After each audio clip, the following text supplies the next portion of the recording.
Ladies and gentlemen, I'm very grateful to be here today. I'm very grateful to be Canadian. I'm blessed.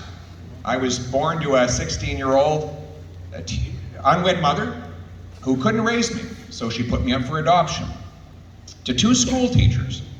But they always taught me that in Canada, it didn't matter where I came from. It mattered where I was going. It didn't matter who I knew. It mattered what I could do. And that's the country I want my kids to inherit.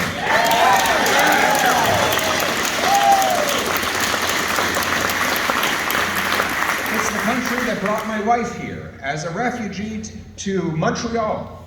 And she managed to get a job. She didn't speak any French, so they taught her French. And then she didn't speak any English, so when she was in her late teens, she jumped on a bus and went over to Ottawa and sold electronics in English, even though she didn't speak the language. And what do you know? She learned how to speak English. She got herself a degree, got herself a terrific job. Her brother's a soldier, her other brother's a carpenter, her sister's a nurse. That's the Canadian dream. Doesn't matter where you come from. As long as you're prepared to follow the law and work hard, you can do anything you want. You don't need a famous name. You don't have to come from an aristocratic caste. You just have to have a good heart, a good head, and a lot of hard work, and you can get where you're going, right?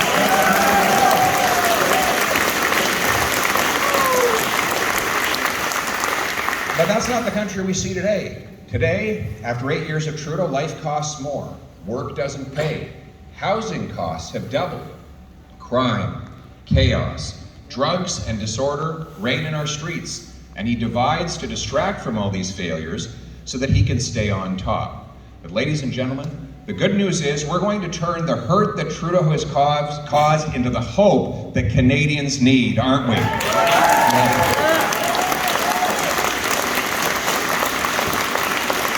It starts by getting the inflationary spending under control. As New Brunswickers understand, because they're the only provincial government that balanced the budget 4 years in a row throughout the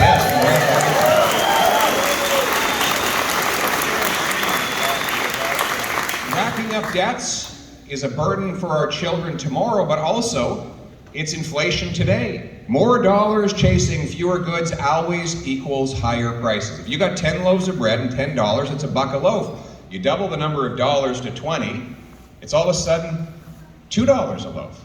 If you got twice as much money and the same amount of bread, well, you've doubled the cost. We don't get richer just because we artificially generate new cash. And Trudeau created about $500 billion of brand new cash since 2020. That is a 20% increase in the money supply. And that's bidding up the goods that we buy and the interest that we pay. And that shouldn't be a surprise. It's the same experience we've had throughout the ages. Over and over again, this experiment has been tried, and always it has failed. Emperors, kings, presidents, dictators have always spent opulently on themselves. They run out of other people's money. They create more cash as if it was by magic. Henry VIII was a master of this. We know that he liked to clip off the heads of his citizens. He liked to clip off the edges of his coins as well, because they had the British pound, a pound of silver. But he would have his minters clip off the edges so that he could melt those down and make more coins. Well, eventually, vendors stopped accepting those coins, so he started getting crafty. He melted down the British pound of silver, and he reminted it with copper on the inside and just a tiny little layer of silver on the outside, so he could make more coins out of the same amount of silver. Well, what happened? What happened is he put his big ugly face on the front of it. And when people would rub those coins on the inside of their pockets, his nose, which pointed straight out, rubbed against it, and the silver would come off, and you'd have a silver coin with a big red nose. And it's true. So every time Londoners saw that red copper nose, they knew their king had robbed them of their money. And their money supply went up 80%. Guess what happened? The price of everything went up 80%. And people paid more so that those inside the castle walls could have more for themselves. And that's what's happening now. The rich are getting richer. Everyone else is getting poorer. If you've got assets, they have inflated in value. But if you are living off working class wages, your purchasing power has gone down. It's the transfer of wealth from the have-nots to the have-yachts that we're experiencing here in Canada today, right? And the working people, the folks who actually do the heavy lifting in this country, pay the price for that inflation, so the privileged few can get ahead. So what are we going to do about it? One, We're going to bring in a common sense law called the dollar for dollar law. It requires that the government find $1 of savings for every new dollar of spending.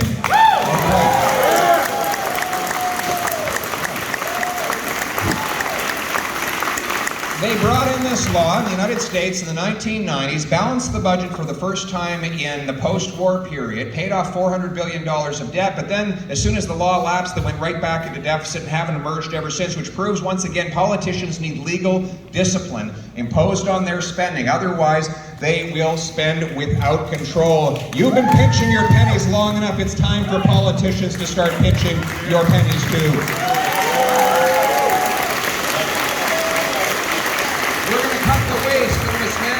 Increased the consulting budget by 100%, even though the bureaucracy has grown by 1/3. Why not bring more of the work inside the bureaucracy and have the public servants doing it instead of paying $2,000 a day to high-priced consultants? That makes no sense, right? Let's cut the wasteful spending, like the contracts for McKinsey. Here's a company that helped cause the opioid crisis by supercharging the sales of these drugs, and they get $100 million of contracts from the government as a reward. Enough. We should cut that off. We should also bring our money back, stop giving it to foreign dictators. I want the $200 million back from the Asian Infrastructure Bank that we gave to China.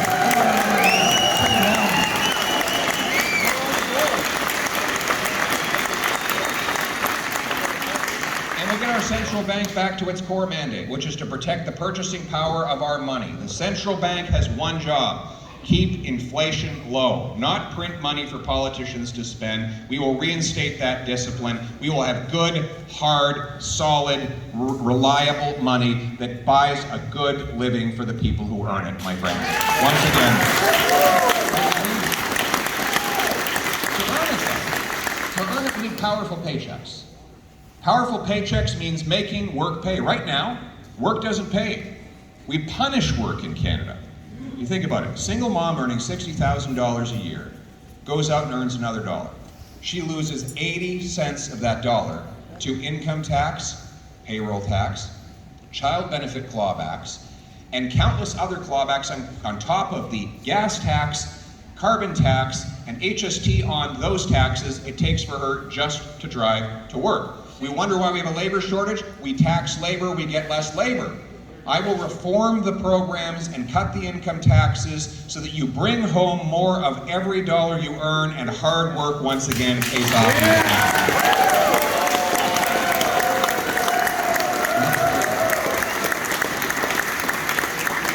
And we'll have bigger paychecks.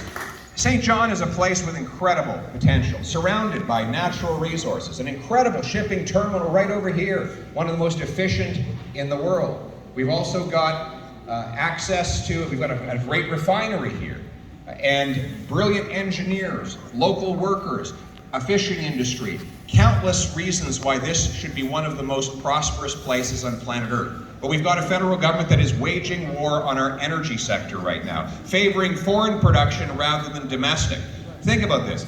We are importing into this city 130,000 barrels of overseas oil every single day, even though we have the third biggest supply of this stuff right beneath our feet. What is the point of that?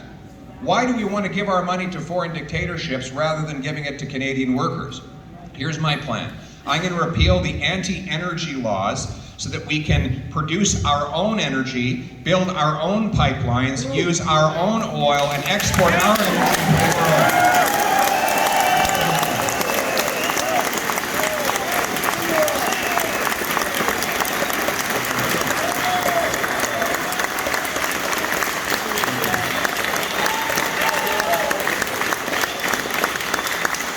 And it's not just oil, it's natural gas. We have 1,200 trillion cubic feet of natural gas right beneath our feet. The Europeans need it to break their dependence on Putin. The Asians need it to break their dependence on coal. Yet, when Trudeau took office, there were 15 proposed natural gas liquefaction projects on his desk. Not a single one has been completed. It's crazy. He says there's no business case. Well, nobody told the Qataris. They've more than doubled their production. No one told the Americans they've built 7 export terminals in the same time period. No one told the Germans. The Germans who took an import terminal from idea to proposal to construction to completion in 194 days. They all think there's a business case for natural gas. And we are the ones that should be delivering it. Why? We have the big supply. We also have the shortest shipping distance to Europe and to Asia from North America. And we also have the clean energy with which to power our liquefaction facilities. And how do you liquefy gas? Does anybody know? You cool it down. And what do we have in Canada? Cold weather. It's cold in Canada. In fact, Jake told me it got so cold in Ottawa last winter he saw Justin Trudeau with his hands in his own pockets.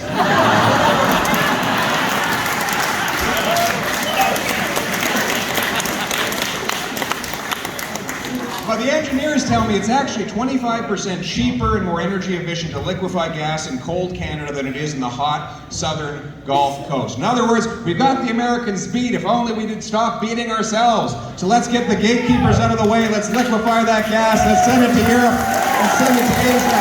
Let's bring home the paychecks to Canada.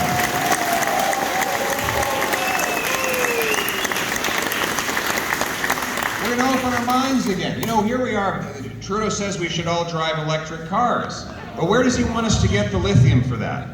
You know, we have the 6th biggest supply of lithium on planet Earth, but we did not produce a single tablespoon of the stuff in 2021. Why? Because it takes as long as 25 years to approve a mine in this country. No wonder we then have to import the lithium for those batteries from coal-burning China and from African countries that use child labor to produce it. So let's get this straight. His plan to help the environment is to promote more coal burning in China and fewer paychecks in Canada. Mine is exactly the opposite. I will green light green projects like nuclear power, like tidal power, like critical minerals mining, but we'll do it by speeding up and making this the fastest place rather than the slowest paid place on Earth in which to get things done. We've got to stop stopping and start starting in this country, right? Stop stopping. There's nowhere more true than with housing. Unbelievable. Housing costs have doubled in Canada. How many of you can afford a home back here? The little ones. There's tent cities. Yeah, that's right. You can get a tent these days. Tent sales are through the roof since Trudeau took office, right? That must be his housing plan. Wait a second here. It used to be cheap to own a house in Canada. You know, when he took office, the average rent was about $900 across Canada. And that includes with the weighting of the big cities like Vancouver and Toronto. Now, it's well over $2,000 just for a single bedroom if you're lucky. The average mortgage payment is up 122% under Justin Trudeau. In fact, housing in Canada is almost twice as expensive as in the United States. They have 10 times the people and a smaller landmass. They have 10 times the demand and lower supply, and yet their prices are far cheaper. Why? Because we have the fewest houses per capita of any country in the G7, even though we have the most land to build on. Why do we have the fewest houses? We're the second slowest place in the OECD to get a building permit. All of these delays add on to the cost of getting anything built.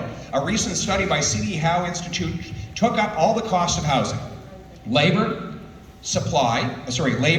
supplies, land, and even the profit of the builder.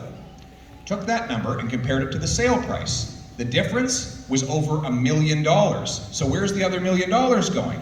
That's the cost of government delays in Vancouver. In Toronto, it's about $300,000 plus. Now this is great news. If you're a land speculator, or if you're a mega landlord, you're making more money because the tenants can't go anywhere else because there's nothing else built. This is the problem. We can't build houses in the country. So what's the solution?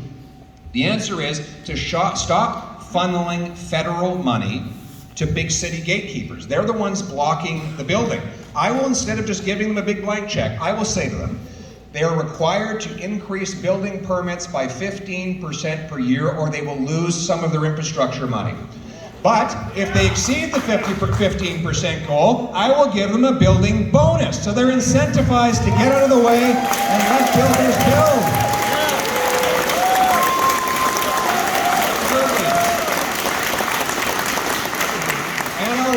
we've got 37,000 federal buildings. Most of them are empty now with these people working from home. Big, ugly, empty buildings. They're like gigantic statues in honor of our national incompetence.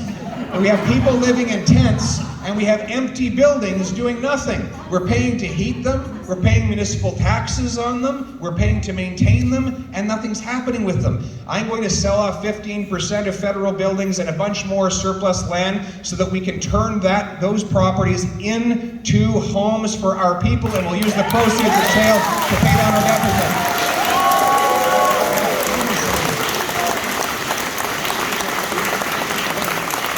Sense, right?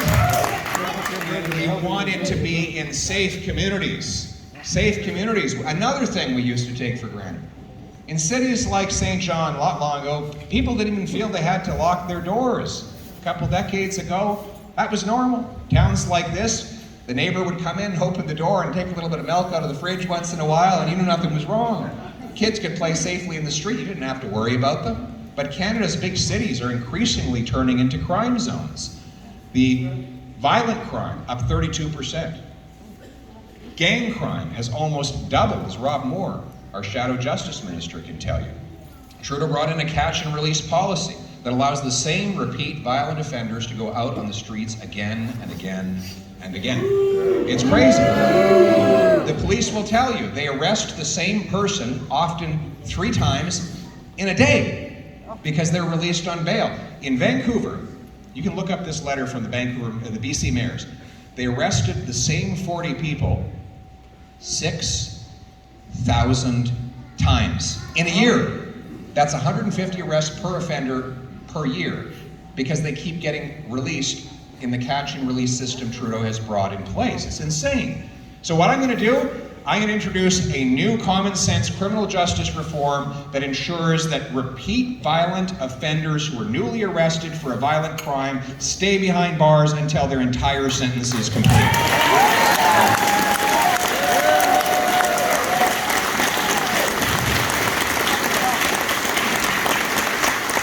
And we're going to have more money for frontline law enforcement and border security. You know where we're going to find that money based on my dollar for dollar principle? We're going to stop spending billions of dollars grabbing firearms back from law-abiding licensed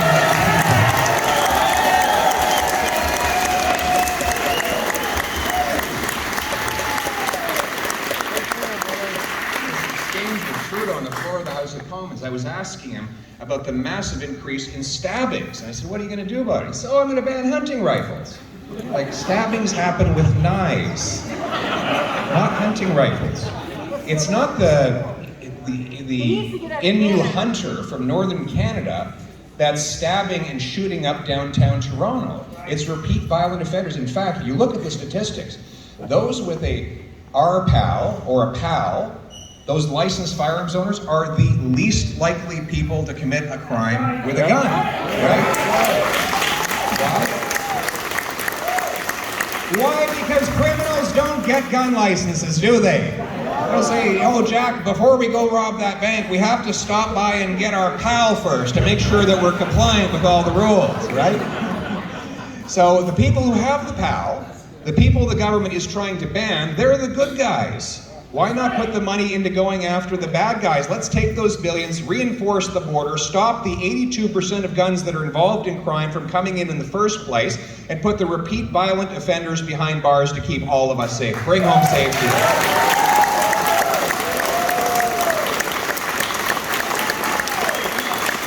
And we're going to bring home hope.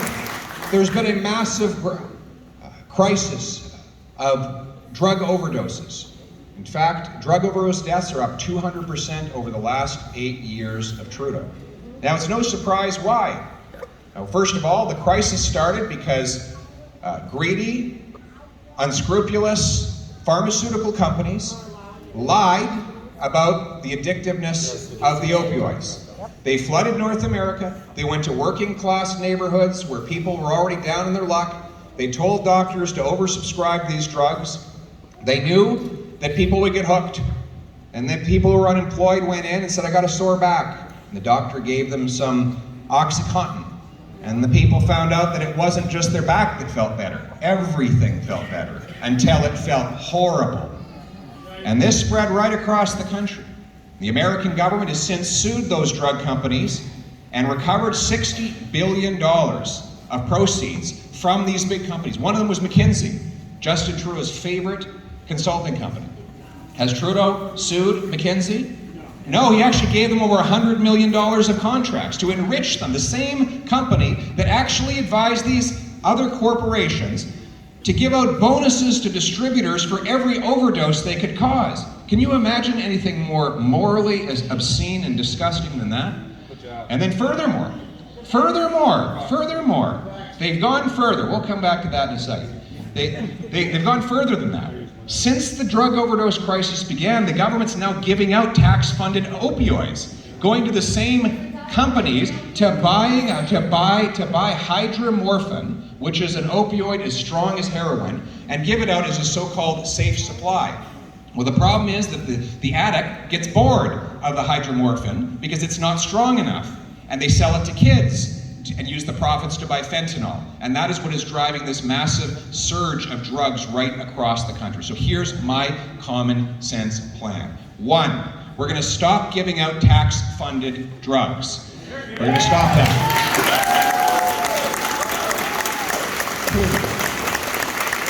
2, we're going to put that money using the dollar for dollar principle into treatment and recovery.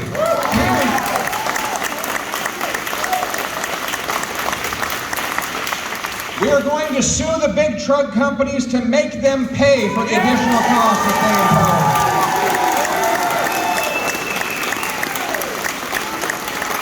they incur. We're going to open up beautiful facilities, like Scott Oak opened up in honor of his son Bruce that he lost to an overdose. He opened this beautiful facility where they have counseling, job training, exercise, yoga, sweat lodges. And now soon they'll have attached housing for new graduates to go and live in a supported environment so that as they get better, they can come back from counseling and some more exercise, and to mentor the incoming addicts on how to turn their lives around.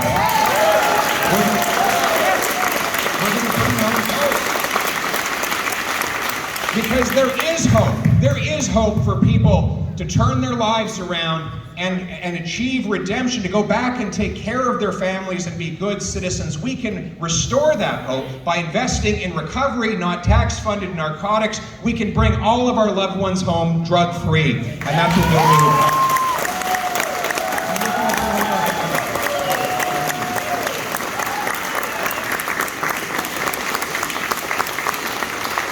And we're going to bring home our freedom, aren't we? We're going to bring home our freedom. The reason why 300,000 to 400,000 people a year come to this country, it's not because of our weather. It's because of our freedom. You know, when Laurier was asked, what is Canada's nationality? He couldn't define us based on religion or ethnicity or even language. We were all so mixed up back then that we couldn't be defined by those traditional national characteristics. Instead, he said Canada is free and freedom is its nationality. And so it is today. Even though it feels like it is under attack. We have a prime minister who wants to censor what you can see and say on the internet. C11. That gives the CRTC the power to manipulate the algorithms that determine what show up in your newsfeed. Margaret Atwood, not a conservative, a liberal author, said this is creeping totalitarianism. To have the government decide what artists can produce and what people can see. And then we see it on our campus with the woke censorship. You saw they kicked Jordan Peterson out of the University of Toronto. And now they want us to, this body that regulates psychologists want to kick him out of his profession because he retweeted something that I put out and because he dared to criticize Justin Trudeau. You know, you got a problem with Jordan Peterson? Debate him. Good luck with that. Right?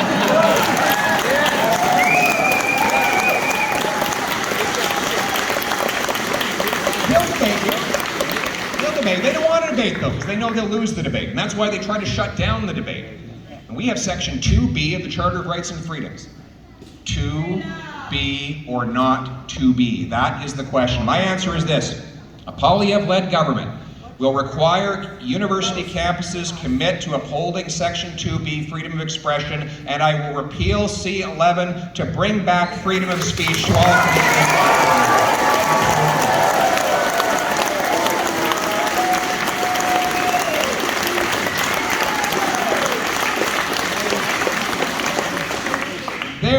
We will repeal all of the government's internet censorship and media control laws. We will make sure there is no central bank digital currency, no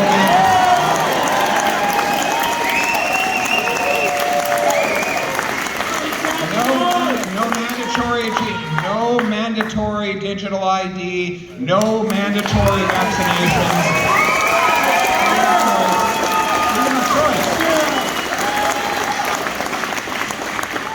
I will ban all of my ministers and my senior government officials from any involvement in the World Economic Forum.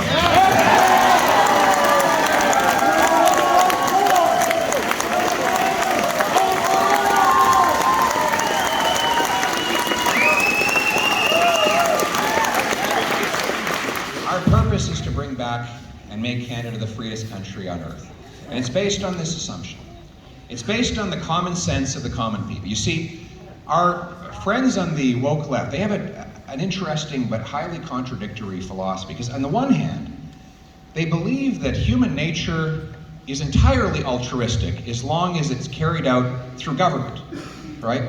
But private citizens, they say, can't be trusted with anything.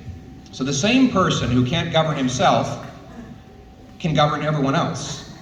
That man is so flawed that he can't make decisions for himself, but made into a government authority, all of a sudden he's so perfect that he can make all the decisions for the rest of the world. Well, it's all based on the notion that they are made of finer clay than everyone else. And that everyone should just defer to their virtue and their superior wisdom, right? They look down on everyone else. The hardworking people that we meet every day. One of my favorite stories of Winston Churchill is not his great speeches or his turns of phrase or the jokes he told or even the soaring rhetoric he uttered. It was when he went and walked in the streets of London that had been destroyed by the German Luftwaffe. And he would talk with the people, hear their stories. One day he happened upon a lady who was buried under rubble. She was in her late 70s or early 80s, and they scraped away the rubble. He got on his knees and helped her to his feet. And she turned and looked at him. He was grateful to her, but she said, "Thank you." She walked away. Moments later, his staff noticed that there were tears coming down his face, and he stood in stone silence. And finally he said, "There goes greatness." So he understood the greatness that wins wars is not the greatness of a king or a queen, a prime minister, or even a general. It was the greatness of the barber who downed his scissors to pick up a rifle, of the private that jumped out of the trenches into harm's way. It was the ordinary people it was the women, the tea ladies who went into the factories to make the munitions. Those ordinary people were the great people. See, if you want to see greatness, my friends, don't look to those on top, look to those all around you, in the trenches.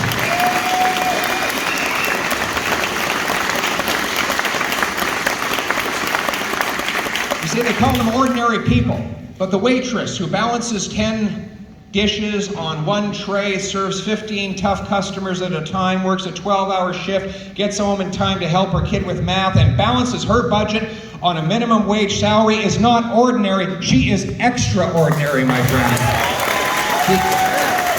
The farmer who masters the sciences of the skies and the soil to bring food from his field to your fork is not ordinary, he is extraordinary. The electrician who captures lightning from the sky, runs it through a copper wire to illuminate this room is not ordinary, he is extraordinary. These extraordinary people should be masters and not servants in their own land. They have both the virtue and the wisdom to make their own decisions. Their names are not in the newspapers when they pass away. No words are spoken of them in Parliament. But when they walk through heaven's gates, the trumpets sound for them. and a murmur goes out from God's angels, there goes greatness. Thank you very much, and God bless St. John.